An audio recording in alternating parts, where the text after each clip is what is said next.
So yun nga guys, 1 month mahigit na sila na ano. So nung 1 month nila, trinay ko na silang pakainin. So not bad naman kasi medyo kumakain naman sila nung 1 month na nila. Although nagdadede pa din sa mother, ayan no, ang tatakaw na nila. Pero not to the point na matakaw sa pagkain, kundi doon sa gatas mismo. Kasi may gatas po yung pagkain nila.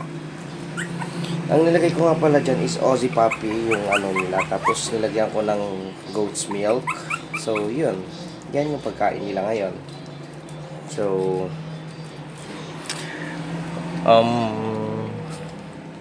sa masamang balita, ang masamang balita is malapit ko na silang ipareho kasi nga wala akong budget, ganong kalaking budget para sa maraming puppy. Tsaka kailangan ko rin kasi ng fund kasi mag-a-abroad na rin ako. So eto, ang gusto ko na lang i-keep muna, eto si Lady Muffin. So yun na nga pala yung pangalan niya, pinangalanan ko na Lady Muffin. Look, oh, see, she's so pretty. So eto, ayaw kong pangalanan muna kasi nga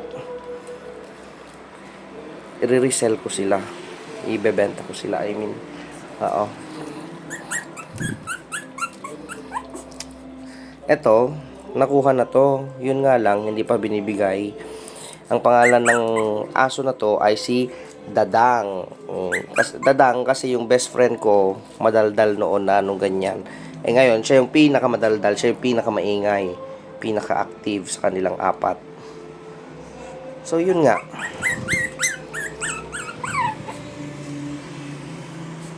Tingnan ko lang, yan na sila. Ang bilis ng panahon. Medyo malalaki na talaga rin sila. Nakakalungkot lang isipin na hindi ko sila kayang buhay na apat, kaya i-resell ko talaga sila. So yun lang guys, maraming salamat.